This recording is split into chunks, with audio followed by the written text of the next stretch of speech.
Halo semuanya, salam sehat. Perkenalkan, nama saya Mariati. Saya adalah seorang peserta program studi pendidikan dokter spesialis di Fakultas Kedokteran Universitas Airlangga Surabaya. Nah, video ini saya buat untuk melaksanakan tugas filsafat ilmu. Nah, tema yang diangkat dalam video ini adalah peran filsafat ilmu dalam mengoptimalkan vaksin dan vaksinasi COVID-19 bagi para pemangku kepentingan atau stakeholder. Nah, topik yang diangkat adalah tinjauan aksiologi dari vaksin COVID-19. Judul video ini adalah cemas terhadap COVID-19 dan vaksinasinya, manfaat lebih besar daripada mudarat. Mari kita mulai video ini. Nusa Tenggara Timur ditinggalkan warganya karena takut divaksin COVID-19. Diduga warga termakan berita bohong atau hoax yang tersebar di media sosial.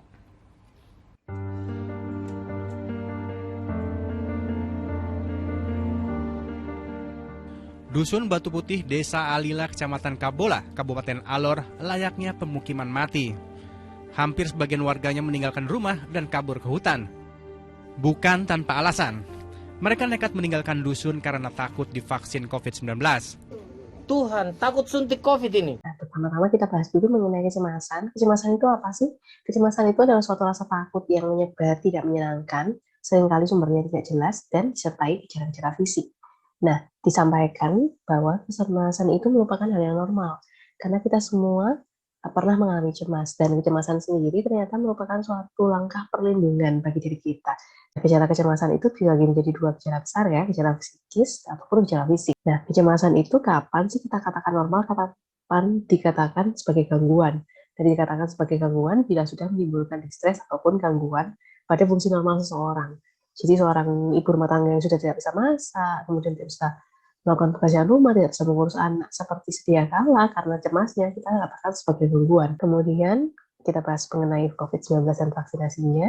COVID sendiri adalah coronavirus disease 2019, suatu penyakit menular yang disebabkan oleh SARS-CoV-2, baru dikenali 2019 kemarin di bulan Desember pertama kali di Wuhan. Kemudian menyebar ke seluruh dunia dan ditetapkan menjadi pandemi tanggal 2 April 2021 sudah ada 129 juta kasus. Kemudian ini di Indonesia datanya terkonfirmasi 1.500.000 orang. Kemudian ini data yang sudah menerima vaksinasi. Nah, COVID-19 itu apa saja gejalanya? Ya, bisa ternyata tanpa gejala atau sakit ringan, ini 80% daripada penderita COVID, dan 20% sisanya ini mengalami gejala-gejala yang cukup berat. Gejala yang umum timbul misalnya batuk, demam, ataupun rasa lelah. Dan gejala lain juga bisa timbul, misalnya pilek, kemudian kehilangan indera perasa atau penciuman. Nah, kalau COVID yang berat ini tandanya dengan apa? Biasanya tandanya sesak nafas, nyeri dada, bisa timbul komplikasi lain, misalnya timbul stroke, bisa juga pada kematian. Cara pencegahannya bagaimana? Cara mencegah COVID ya selalu didengung-dengungkan, itu dengan cara 3M, menjaga jarak, memakai masker, dan mencuci tangan. Sampai saat ini sayangnya belum ada obat yang terbukti bisa menyembuhkan COVID-19. Nah, tapi ternyata sekarang ini sudah ada sarana pencegahan, yaitu berupa vaksinasi COVID-19. Nah, vaksin itu apa sih? Vaksin itu adalah suatu produk biologis. Isinya apa? Isinya antigen dari organisme yang menyebabkan infeksi, ya bisa virus atau bakteri. Ada yang biasanya sudah mati atau masih hidup tapi dilemahkan, jadi dia bisa membantu tubuh kita untuk mengenali virus itu, jadi menimbulkan suatu kekebalan atau imunitas yang spesifik. Kemudian vaksinasi itu apa? Vaksinasi adalah proses pemberian vaksin, yang jadi menimbulkan imunitas tadi ya. Imunisasi adalah suatu upaya pembentukan kekebalan tubuh, sehingga suatu saat bila terkena penyakit, yang sama dengan yang diberikan vaksin itu, dia tidak akan sakit atau mengalami sakit yang hanya ringan saja. Secara pengembangan vaksin sendiri, ternyata bukan hal yang baru di dunia kedokteran ya. Sejak tahun 1700-an ini sudah ada dokter yang mengembangkan konsep imunisasi. Nah, ini tahap-tahapan penghubungan vaksin normal dengan vaksin COVID ya. Di vaksinasi yang normal ini ada uji klinis, di vaksin COVID juga ada. Uji klinis yang di tahap pengembangan vaksin yang biasanya memakan waktu sekitar 15 tahun. Untuk vaksin COVID sendiri ini ditemukan hanya dalam waktu 1 hingga 2 tahun. Jadi semua fase-fase ini tetap ada tapi dipercepat. Nah, tahapan penemuan vaksinnya ini diawasi secara internasional oleh suatu badan internasional yaitu WHO, World Health Organization, dan di mana WHO ini memiliki kewenangan untuk memberikan izin edar ataupun memantau perkembangan vaksin-vaksin ini. Ya, vaksin-vaksin yang dapat izin edar oleh WHO di pertanggal 23 Maret 2021 ada Pfizer, AstraZeneca, dan Johnson & Johnson. juga Serum Institute of India. Dan sedangkan 3 vaksin ini, Sinovac, Sinopharm, dan Moderna, ini sedang menjalani penelaahan lebih lanjut oleh WHO. Rencananya di bulan April akan diterbitkan surat izin edarnya. Kemudian penerima vaksin COVID ini siapa saja? Ya pada dasarnya sebenarnya vaksin COVID ini diciptakan kalau bisa untuk semua orang yang bisa memakai. Tapi dalam rangka vaksinasi yang terbatas diprioritaskan untuk tenaga kesehatan yang pertama, kemudian orang tua di atas 65 tahun. Kontraindikasi atau orang yang tidak boleh diberikan vaksin yaitu orang-orang yang punya alergi terhadap komponen vaksin. Nah sayangnya WHO ini belum merekomendasikan vaksin untuk pasien usia-usia kurang dari 18 tahun karena masih memerlukan penelitian lebih lanjut. Ya, ini vaksinasi COVID-19 di Indonesia. Ini ditetapkan oleh Permenkes nomor 10 tahun 2021. Ini rencana dilakukan di 2 periode, mulai Januari 2021, nanti berakhirnya di bulan Maret 2022. Targetnya sekitar 181 juta orang. Dan disampaikan vaksin ini diberikan secara gratis, ya tujuan vaksin ini ya mengurangi transmisi penularan, kemudian mengurangi angka kesakitan dan kematian, membentuk herd immunity, dan juga supaya masyarakat ini produktif secara sosial dan ekonomi. Nah, ini diatur oleh Keputusan Menteri Kesehatan tahun 2020 nomor 9860. Vaksin yang digunakan di Indonesia ada 6 jenis ini. Ya, selanjutnya kita akan membahas dari tinjauan filsafat, yaitu tinjauan aksiologi, di mana aksios itu adalah berarti nilai, dan logos artinya ilmu. Ini berasal dari bahasa Yunani. Ya, secara singkat, aksiologi merupakan ilmu mengenai nilai, merupakan suatu cabang filsafat yang membicarakan orientasi atau nilai suatu kehidupan. Di sini nilai dapat berfungsi sebagai sarana seorang manusia menjawab bagaimana seorang manusia itu hidup dan bertindak. Kemudian menilai apa yang bisa diberikan ilmu terhadap peningkatan kualitas hidup manusia dan pengembangan ilmu itu sendiri. Pada dasarnya, suatu ilmu itu merupakan substansi yang bebas nilai atau value free. Jadi, nilainya ditentukan oleh pemakaiannya, di mana si pemakai harus bertanggung jawab supaya ilmunya tidak disalahgunakan. Kemudian nilai dalam sosiologi, kita harus memandang apakah ilmu itu bisa memberikan nilai positif atau negatif. Kita harus sadar bahwa ilmu pengetahuan itu merupakan suatu alat, bukanlah tujuan akhir. Dan nilai itu dapat bersifat subjektif ataupun objektif. Tentu saja nilai yang baik adalah nilai yang objektif, yang memperhatikan fakta sebenarnya dari suatu hakikat ya benda ataupun situasi tersebut atau suatu alat begitu. Kebenaran di ilmu pengetahuan sendiri perlu kita ingat bersifat tidak pernah absolut, selalu berubah, bersifat relatif tentatif dan sementara. Untuk 3 hal yang penting dalam aksiologi antara lain logika, etika, dan estetika. Logika menyatakan tentang metode penalaran, kemudian etika membahas masalah-masalah moral secara kritis dan sistematis, kemudian estetika merupakan suatu yang menilai tentang keindahan. Tinjauan psikologis terhadap vaksin COVID-19 dan kecemasannya, ya sikap masyarakat terhadap vaksin COVID ini ya sebagian besar ini sudah menerima 65%, kemudian yang menolak ada 8%, dan yang masih ragu-ragu ada 27%. Alasan untuk menerima, mereka menyatakan bahwa sudah ada cukup informasi, sedangkan yang menolak mempertanyakan tentang keamanan, efektivitas, dan keamanan vaksin.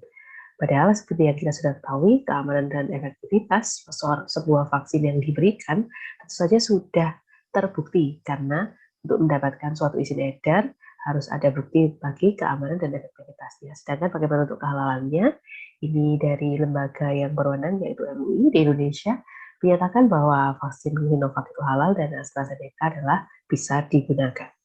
Kemudian manfaat vaksin COVID sendiri dibagi menjadi 2, yaitu manfaat kesehatan dan sosial ekonomi. Untuk manfaat kesehatannya, dia menurunkan angka kesakitan dan kematian dan membuat herd immunity. Pemberian vaksin ini aman, layak, secara etis, dan minimal resiko. Ini herd immunity di mana pemberian vaksinasi itu menimbulkan individu-individu yang kebal. Di sini digambarkan individu yang kebal sebagai individu yang kuning, sehingga dia bisa melindungi dari penularan individu yang sakit ini kepada individu sehat yang tidak memiliki kekebalan. Sehingga hanya sedikit orang yang akan terinfeksi. Berbeda halnya dengan awal saat kita belum punya vaksinasi, virus itu akan menyebar secara alamiah dan banyak sekali yang terjangkit oleh virus tersebut. Manfaat secara sosial ekonomi, yaitu efektivitas biaya kesehatan, mencegah efek dari penyakit secara fisik, emosional, dan kognitif, misalnya dengan kehilangan orang-orang yang kita sayangi akibat penyakit COVID-19. Kemudian produktivitas yang lebih baik jika kita sehat dan pendapatan yang lebih tinggi. Etika dalam penemuan dan pemberian vaksin COVID-19, ya setiap vaksin ini harus melalui uji klinik, dan uji klinik ini berdasarkan ada prinsip-prinsip etika dasar, yaitu prinsip respect for person, menghormati hak manusia, berbuat baik atau beneficent, dan justice atau keadilan. Setiap penemuan vaksin atau obat baru ini ya dijamin layak dan aman secara etik karena dilakukan pengawasan secara terus-menerus oleh lembaga internasional, yaitu WHO, dan diharapkan kita tidak takut dengan perubahan karena kita tahu bahwa sifat dari kebenaran ilmu pengetahuan itu tidak pernah absolut, jadi mungkin akan ditemukan selalu hal-hal yang lebih baru, yaitu vaksin-vaksin yang lebih baik. Ya, etika dalam penemuan dan pemberian vaksin ini di Indonesia sendiri, pemberian vaksin ini sifatnya wajib ya, diatur dalam Permenkes nomor 10 tahun 2021. Diwajibkan karena apa? Karena memiliki kemanfaatan yang terbukti dan meningkatkan kesejahteraan masyarakat. Juga demi kepentingan bersama, bukan hanya kepentingan penerima vaksin. Menangani kecemasan terhadap vaksin COVID-19 dan COVID sendiri adalah dengan mendapatkan informasi yang benar dan terpercaya melalui situs-situs yang kredibel seperti WHO ataupun situs milik pemerintah Republik Indonesia, menghindari kabar-kabar bohong atau hoax, mencegah kita dan mengalami kecemasan yang tidak perlu, tetap melakukan protokol pencegahan dan pengendalian COVID-19 dengan 3M, memakai masker, menjaga jarak dan mencuci tangan, ditambah dengan 3T, tes, telusur, dan tindak lanjut, ditambah lagi dengan menerima vaksinasi COVID-19. Kemudian kita bisa melakukan metode relaksasi untuk mengatasi kecemasan kita yang paling sederhana dengan teknik pernapasan sederhana dengan metode 448 dengan 4 detik menarik nafas, kemudian dilanjutkan 4 detik menahan nafas, kemudian selama 8 detik kita hembuskan nafas pelan-pelan lewat mulut. Setiap bernafas ini kita fokus pada hitungan yang kita lakukan dan kita bisa mengulang 3-4 kali sampai kita merasa lebih tenang. Kemudian kecemasan yang sudah menimbulkan gangguan kehidupan, yang tadi kita sebut dengan gangguan cemas, itu ya mungkin tidak bisa kita atasi sendiri, kita perlu bantuan dari tenaga kesehatan yang profesional. Nah, ini salah satu hoax ya, ini hoax tentang vaksin, dikatakan vaksin ini yang berbasis mRNA bisa menyebabkan kanker, ternyata salah. Ya, ini suatu quotes yang cukup baik, yaitu dari Barack Obama.